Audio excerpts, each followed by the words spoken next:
speakers in the area, just get people engaged on the ideas.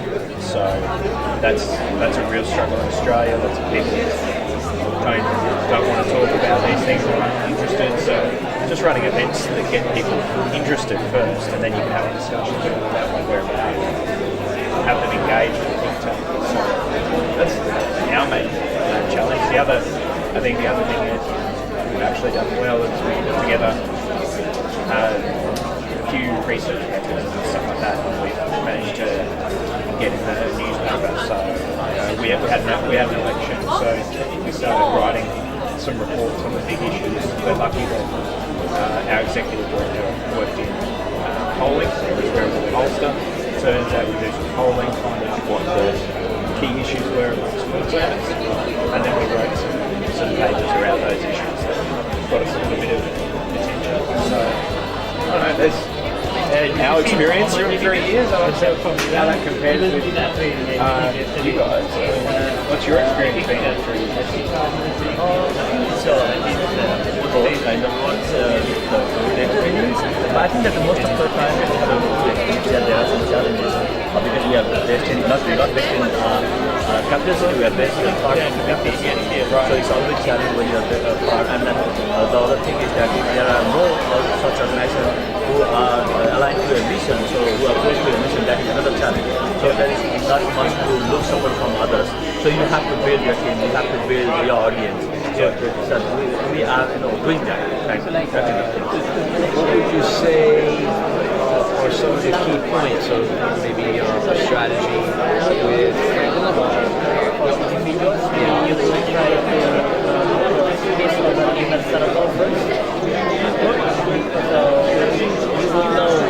what kind of issue that she is interested in. Donor? Yeah. And also for company, maybe you need to take a look at the company's profile, what sort of a business that they're really interested in. For foundation, almost the same, but usually they're for non-profit, so they have this kind of more righteous target, if you will. So you need to find a way to link your project with their interests as well. So pick out the features of our project that closely match their interests, exactly. and tune the message to that. Exactly. And after second, actually have a lot of webinar and programs that gives practical suggestions for this kind of I don't think we've ever thought about corporate and it would seem to be that there's opportunities there. Yes.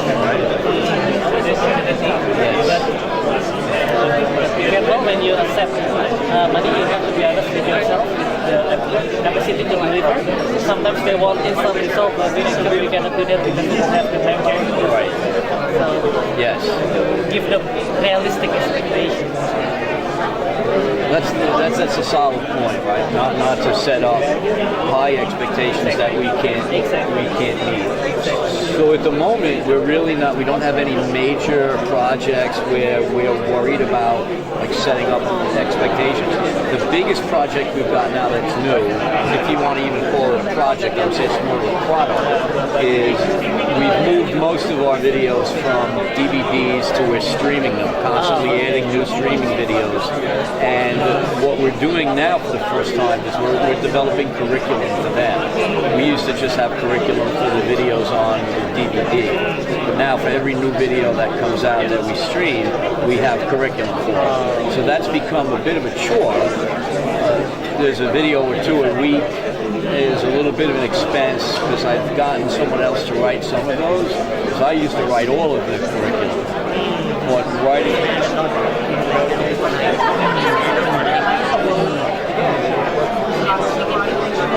No funding from the government. They would like us to be as silent as possible. Not that we are doing anything against government, but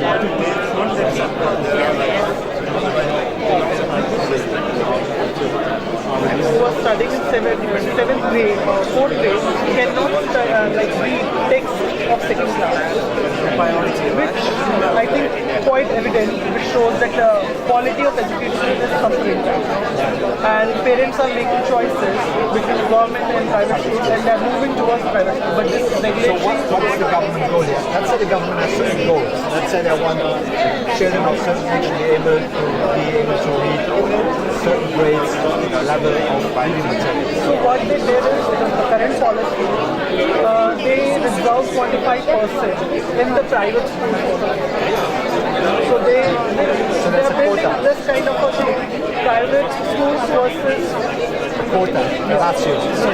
They want to remove the quota, right? Let the market decide to because with that quota comes some other problems, like government is not reimbursing amounts to the schools. So schools are providing free education from past, they are provided from private entities and providing from past 5 years free education. Because of the government. So they are also suffering. So at the end of it, they will also shut down their schools and will say, okay, there's no need to do. Okay, so here's this what you can do. I mean, it's just very roughly speaking. Okay, create a roadmap or a report that contains a roadmap of this is where India is, this is where India wants to be in terms of education. Okay. And this is the role of the private sector, the private school that they can play in order to achieve that goal. Without the private sector, without the private school, India will never achieve this goal. It will take another 10, 20 years to achieve that goal. From past some time, our organization has already been active in doing this research. We have generated enough evidence, but what we have not built is an organization where parents can take those voices to the government. That's step 2. Yes. Step 1 is take the report. First, then create a focus group discussion. Right? The first draft of that report, not the final draft. The first draft, you put it in here. In the focus discussion for everybody to comment on, input. Here, you invite the government, parents, schools, and all the stakeholders. For this purpose, don't you think we need one, because India is vast country, we need to have some representative of parents? Yeah. We cannot direct. Government, parents, How? parents, this one. This thing, how are we going to do it? That's the first question. So, let's say, at what stage are they, right? At what stage are they? Take a number of parents that we already educate. Doesn't have to be a whole classroom, right? It's just 5 parents is enough. It's not that difficult to train 5 parents, right? Train 5 parents, put them in the focus group discussion. Experts, education experts, right? Parliament members, put them all in FGD, have all of them contribute to this report. They all put their voice in this report, right? Then what you do is use the inputs from these parliament members and from this focus discussion and finish the report. Okay? So the finished report will be a report that includes input from all the stakeholders. Right? It will have high credibility. This is not a report that comes from an NGO and drops on your, in front of you. This is a report that is internalized by the government, like technical level government, not the minister, but technical level government. We can talk on the technical level the issues of education. Parents, teachers, experts, politicians, all contribute to the report on the roadmap of where India wants to be in terms of education quality and how the private sector plays a role. This report then will submit to the government that already has the buy-in of the government, federal government. It has a buy-in of the parliament. That's the first step. The second step is you release this report to the media. Right? Nobody here will protest against the report. Everybody will approve. Whenever a reporter wants to talk about this report, when we call these people up, everybody would say, this is good. With the train for thousands of business to help them to convert their model from the informal business to the formal business. And we also want to train them the audit, corporate governance, and the business plan to help them get the bank loans. And we also want to review the business license or review the informal cost how business have to bear. So this is our idea. But I see very initial stage of the project. We have like this how can we do that? It is possible. People who do this business, the household business, do they come from the lower economy or like rich people? Mostly are they poor? Yeah, mostly they are very poor, so they have to do their own business. They cannot get a job from the hospital sector. It's a street vendor. Yeah, sometimes they have to before Grab any work coming, they have to drive motorbike, to transport people for money. So they are poor or just above the poor threshold.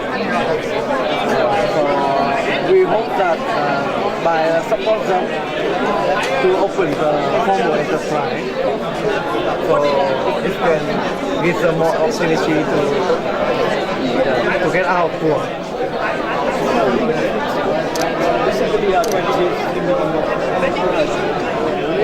So, like,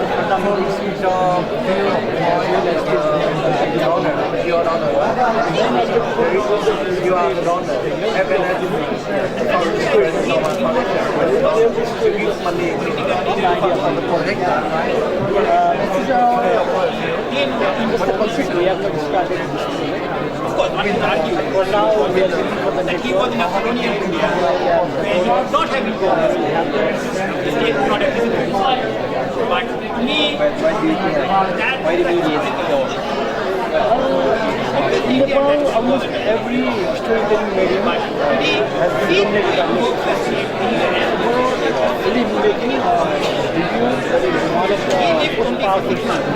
Government is weak and there's welfare and taxation where big government works in that sense. Yeah, one has to distinguish between big government in Scandinavia in terms of taxation, but they are also some of the freest and most liberal societies. Yeah. In terms of social and economic.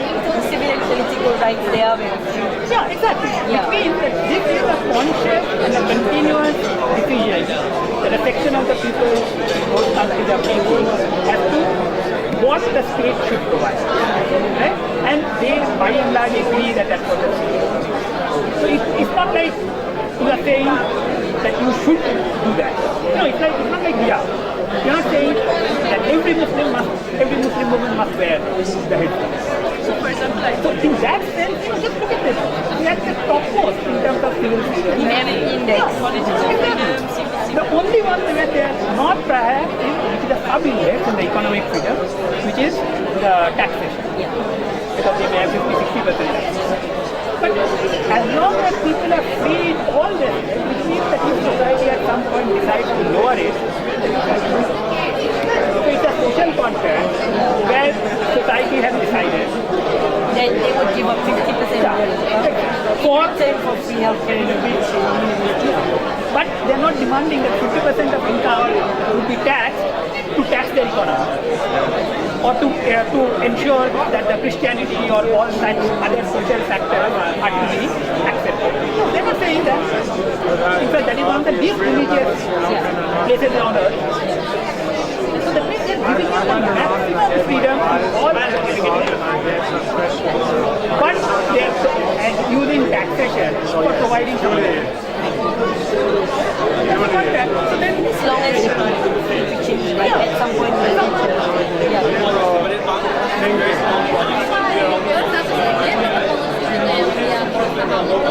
Responsibility for the individual.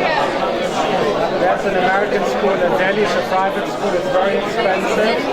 And I must understand that not many kids have this privilege. So he's very privileged. Best teachers, he has all the possibilities, and I know many children or many kids are not privileged. So therefore I must tell you that you are also privileged, otherwise you would not be privileged. Therefore you have to be humble. You should not be arrogant to say, hey,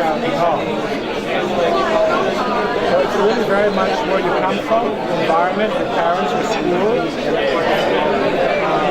But I have also seen other people in India who come from different environments and who have read the right books, who have met people in such a conference that we inspire. They've joined an organization like yours.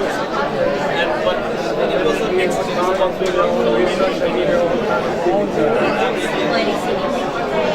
it's about yourself.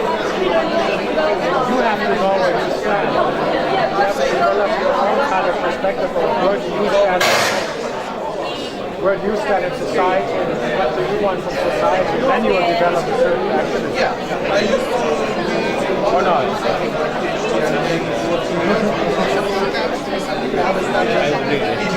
Well, do you agree? Yeah, as long as we keep learning and open to it, this kind of thing.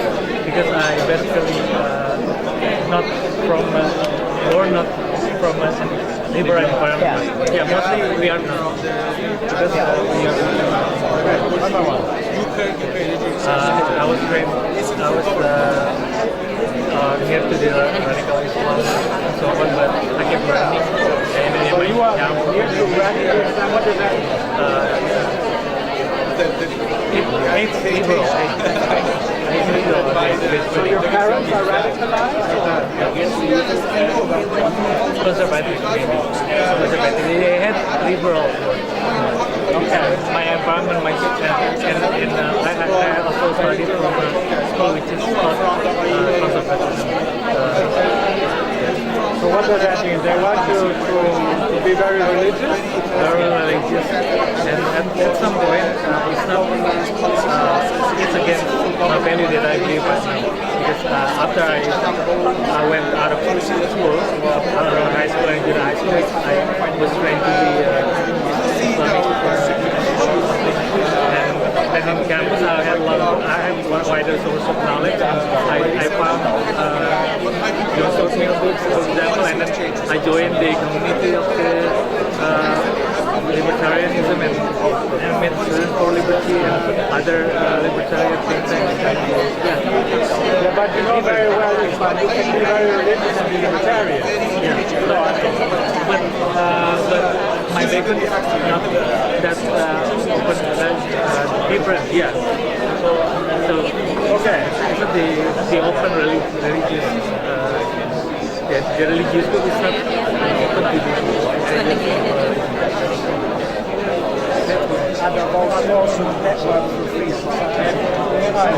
Are you based in DC or London? Well, I'm now based, I'm based presently near DC. I spend a lot of time in the United Kingdom as well. But I was just telling a story, I'm sure you know, when Andrew actually Fisher went to see Fisher Ice. Fisher said, I'm going to change everything. I went to the Conservative Member of Parliament. And Hyde said, you've got to change the climate of public opinion. So yes, the Institute of Economic Affairs is not part of this one. We're very insistent that we should not. These institutions and other Muslim institutions, they have kept themselves also very small, to some extent quiet, politically quiet, but very influential, at least in the beginning of the Thatcher era. There's an opportunity for them to be much more influential. You have to wait a long time. Almost 20 years. More than 20 years. It was founded in 1955. I mean, you could say it's even longer. Fisher went to see Spain in 1946. And he did not start the Institute of Economic Affairs until 1955. And Margaret Thatcher was elected in 1979. So 4 years. If you're interested in this sort of stuff. Yeah. What's interesting that at the time, Margaret Thatcher herself established Center for Policy Studies. That's right. And each one of such kind of institutions were much more influential at the time. I was overseas at the time, but I believe it was the Institute of Economic Affairs because it gave the theoretical framework that the CPS, as I understand it, was more, as I understand it, the Conservative think head office was socialist, and it was Secretary Joseph. And he was found the IEA. But the IEA did not want to be part of it. Seems like a simple thing to do. Everyone's always been Started the Centre for Policy Studies. That's my memory. But the IEA produced the intellectual ideas to abolish exchange control.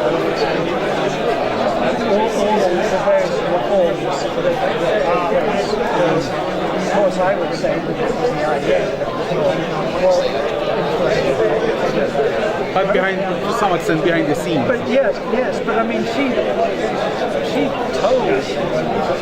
said there are several things that she put in letters that are now in the archives that pay tribute to the role of the IEA about Paris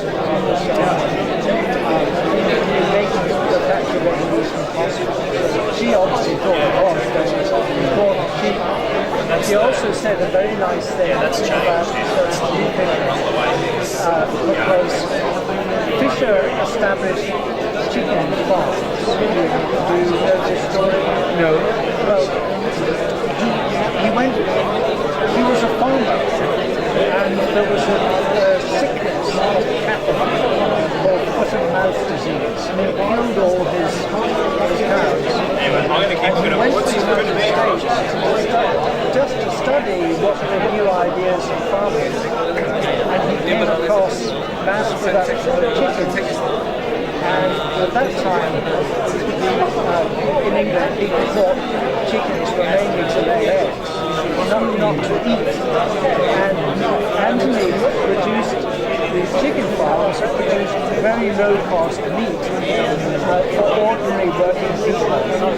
And so Margaret Thatcher said this wonderful thing that Anthony Fisher put more meat on working men's dinner tables than any socialist ever did.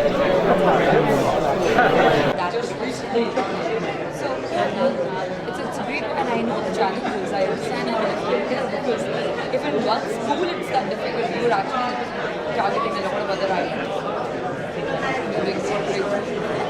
When you start, like, what would the idea be?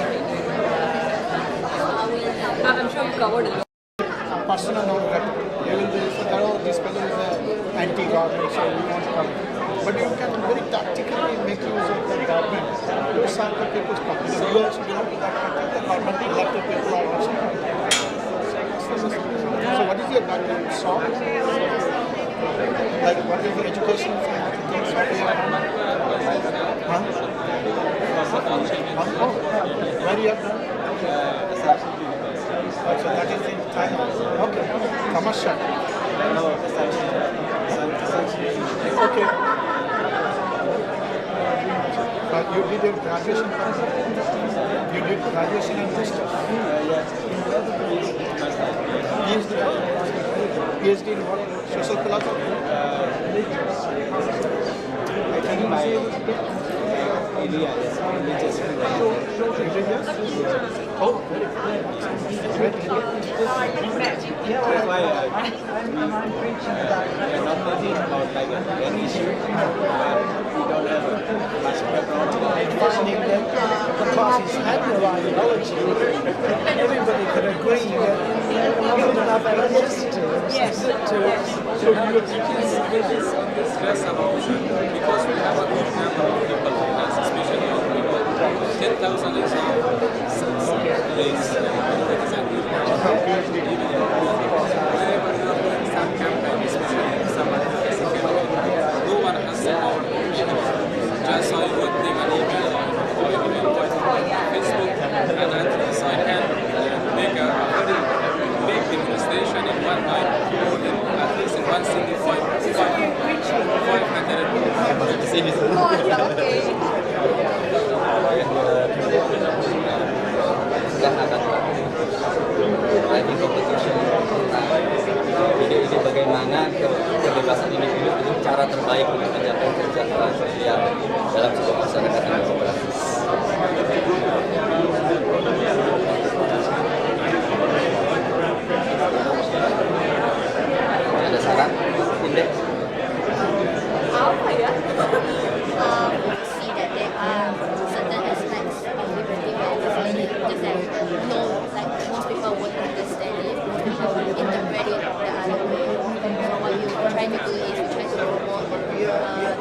freedom.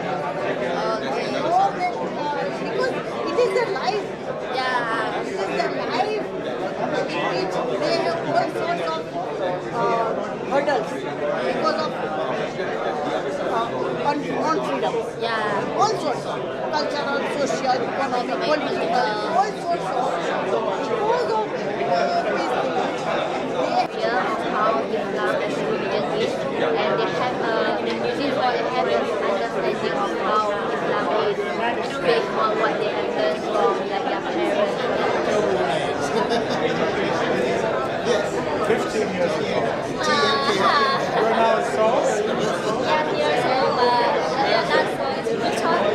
You know Bucheon? Bucheon is between Seoul and Incheon. So near Seoul. What are you doing? You know what? We're gonna pull her into a boat. You can join also.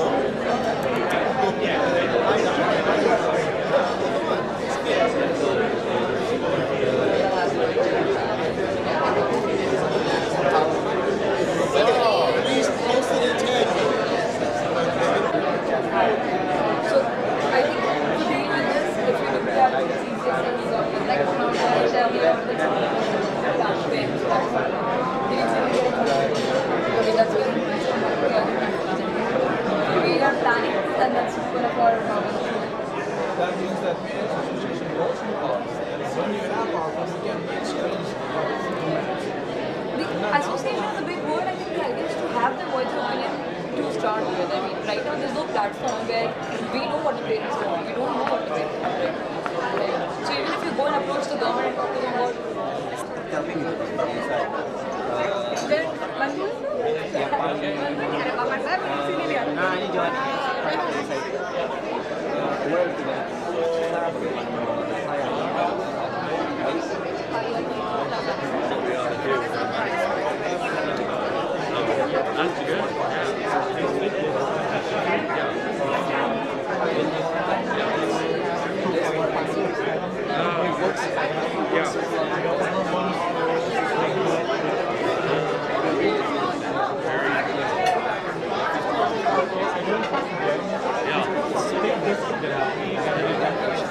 participation in this session. We could hear a lot of buzzing and a lot of ideas being shared.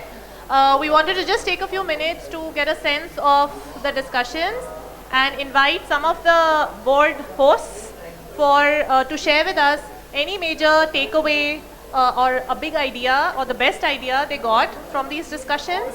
So if you can share that in a brief summary, that will be great. So I invite anybody from the project boards to share with us any major takeaway or some big ideas that you got from this conversation. So who would like to have a go first? Ladies and gentlemen, thank you so much, dear Mana. I had a very great chats with many of our respected guests. I talked with Mr. Robert from Atlas Network and also some other colleagues, some other friends. And the thing that I was asking for suggestions from the audience and from the guests is it was that how we can work on those countries that have the experience of war like Afghanistan, to how effectively we can work for promotion of liberalism or libertarian ideas in these countries. Unfortunately, I got more than 10 positive feedbacks regarding how it works, to how we can work. We should work tricky, we should work in low profile, we should work at first we should be careful about our lives and so on. And it was really impressive and it was really nice for me. Thank you so much. Thanks, Khalid. And I represent Samriddhi Foundation in Nepal. So my project was basically about, about school vouchers. So we've been working with some local governments in Nepal right now, and some governments have shown some, willingness to try school vouchers within their municipalities. Local governments have shown that, but in order to be able to try that, we need to, work on setting up the administrative, legal, institutional frameworks that allows them to, put that into, to pilot that in the first place. So my questions were regarding if some of us have already worked on some things like this before. A few of the suggestions I got was, well, a lot of suggestions was to read up on Indian and African experiences. So yeah, that is definitely something we will do. Some other suggestions were to start small. I mean, we already are facing some bit of resistance from the teachers. For example, if we try education vouchers, then the public school teachers and the teachers unions are at a huge risk of to even losing their jobs. So of course, it's a resistance that you would expect. So one of the suggestions we got was to try to start small. Not go about education vouchers in the entire school from grade 1 to 10 or 1 to 8. So try to break that down into first try it in grade 1 to 3. So Roderick give me that suggestion from Australian example, right? Another friend from CCS, I think Shefali talked about how they're trying something similar in India as well, and maybe the trick is to try to create a support base from parents themselves at first, because and as we were discussing it later, even led to the idea that if local governments feel that the support from parents is bigger than the resistance from teachers, the parents are going to be voters in the next election, right? That could be one of the ways, but we also have to be careful about how we empower parents to get to that level, because we don't want to be giving away wrong incentives. Because giving powers to anybody in any way could also mean that what if the power is abused in a wrong way later. So we discussed some of these things. Of course, there's a lot of information to process, a lot of follow-up reading ups to do. I thank everybody who took their time to come in, spend some time at my board and give me suggestions, and I really look forward to talking to more of you on this idea in the remaining 1.5 days. So thank you so much. We have Chin from Myanmar. My organization is Center for the Study of Myanmar Politics and Society. So I really appreciate I got one suggestion from India. So now we have only trainings. He said it's not enough. We should also emphasize on action-based, like he said, like a land issues or something like that. So I also would like to thank my friend from Myanmar, from another organization. He also gave me a very valuable suggestion based on his organization. So I also thank to those who answer my questions. Thank you. Thank you everyone for your inputs. Actually, we were not pitching for specific project. So we were posting general what we are doing. We are working to change the perspective of the people, and then so we are doing those kind of things through our workshop, discussion, interaction, movie making, research, and other things.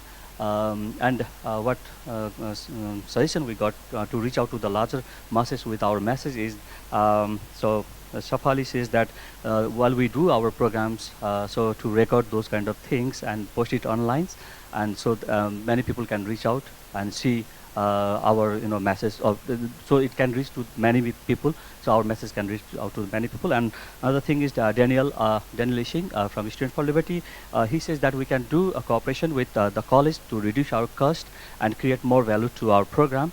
So that is another way we can do. Another thing is that we can do a press release and so hold a press briefing to reach out to the larger masses about our activities, programs and campaigns, and sending the press release. So these are the feedbacks that we got. Thank you very much. Thank you everyone. Nepali guys are going on a roll. Hello, I'm Govinda Sivakoti from Nepal. I represent the think tank called Nepal Prosperity Institute. So my project was Liberty Film School, and I got pretty good feedback on it. So almost all people praised the project. And one suggestion that I got from the friend from Malaysia was that targeting only young people. So our film school target for college student and basically target for youth people. So sometimes if we can come up with the idea can be same be done to the different institution or think tank who are already promoting the ideas of liberty. So if we can train them on the video, that could be also a good option. So that was the key takeaway. Similarly, there was another question: how you link with filmmaking, and at the same time, how do you promote the ideas? So that was another question. So basically, linkage between filmmaking and the idea. So fully, I could also get furthermore suggestion and feedback till the end of ALF. Thank you.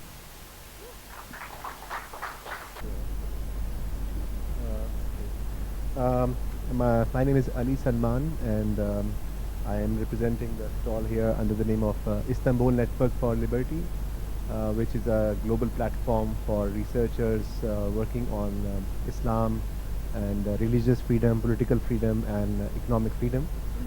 By the way, our council recently has decided to rename the network as the Network for Islam and Liberty. It will be soon announced officially also. During last 1 hour, when I was there, I think I received several interesting visitors and questions and suggestions on how to actually take this very important discussion on Islam and liberty forward. And a few very useful suggestions. So one suggestion, for instance, is if we can develop policy positions on religious and political freedom and economic freedom from the perspective of Islam, and promote that as a policy position or policy discourse, then that can be adopted. Another suggestion was if we can develop a sort of a course on how to approach Quran from a liberal point of view. The sort of reading can also help. And largely the suggestion is that while we have developed useful material in terms of scholarly material on our website and books and publications, we need to also reach out to youth, women groups who are working in this field, and to take this message that Islam and liberty are compatible, but needs to be demonstrated consistently with Islamic sources. Thank you all. Adinda from Indonesia. Thanks, Manali. Hi, I'm Adinda from the Indonesian Institute Center for Public Policy Research. So we are aiming to undertake this policy research, but actually preliminary research first on village budget monitoring.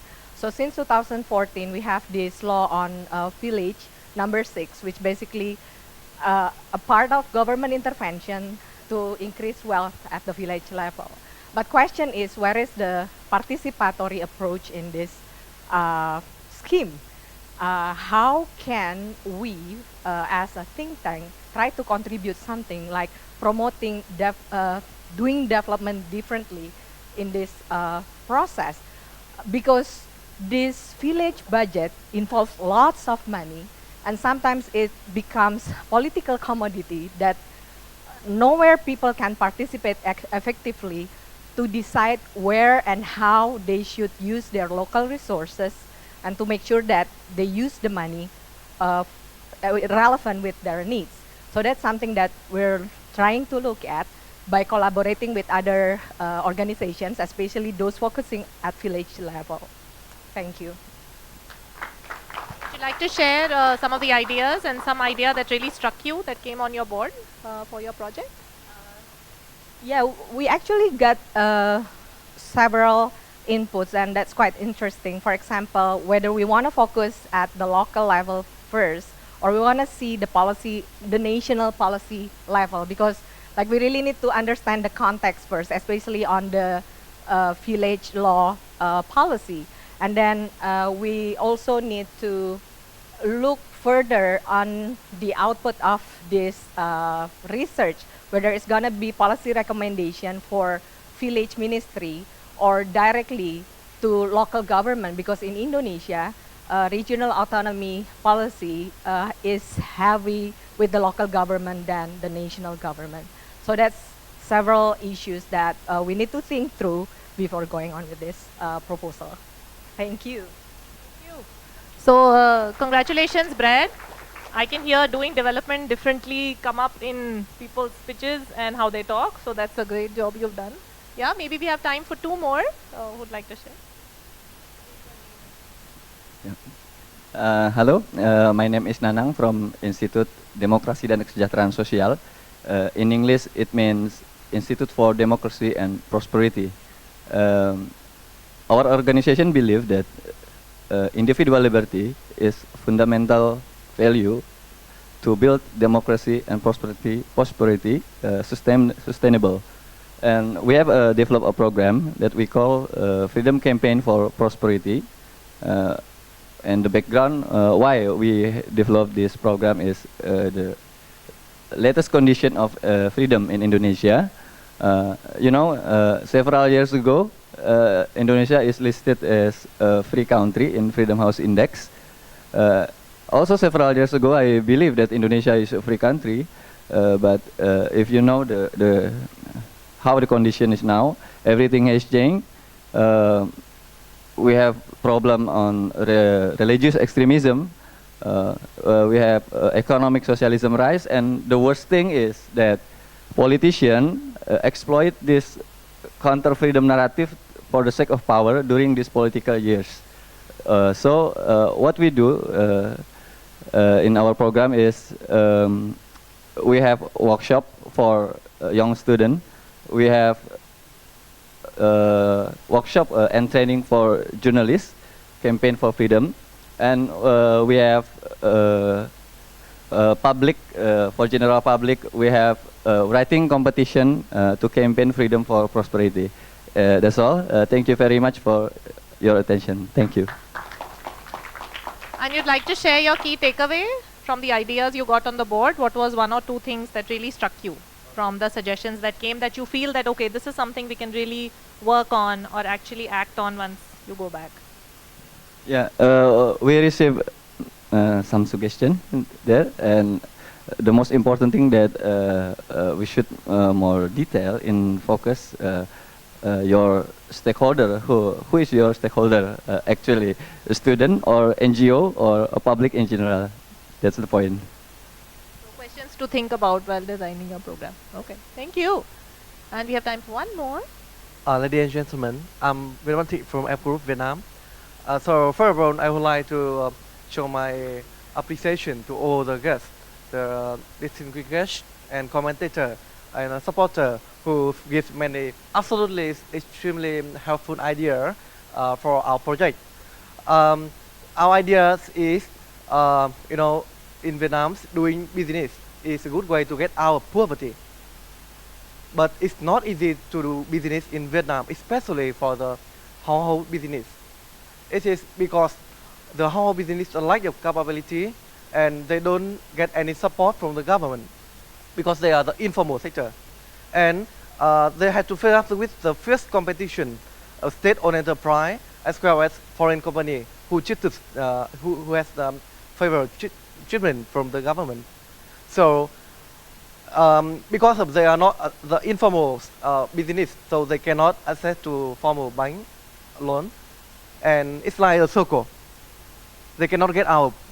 They cannot grow. They cannot become the formal enterprise and grow. So our main idea is to break that circle.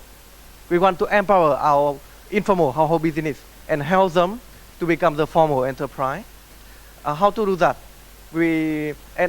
It's what we would like to ask for your support. We want to know, we want to learn from you how to improve the capability of the enterprise, as well how to design a technical surveys to identify the needs and the priority to support the household business.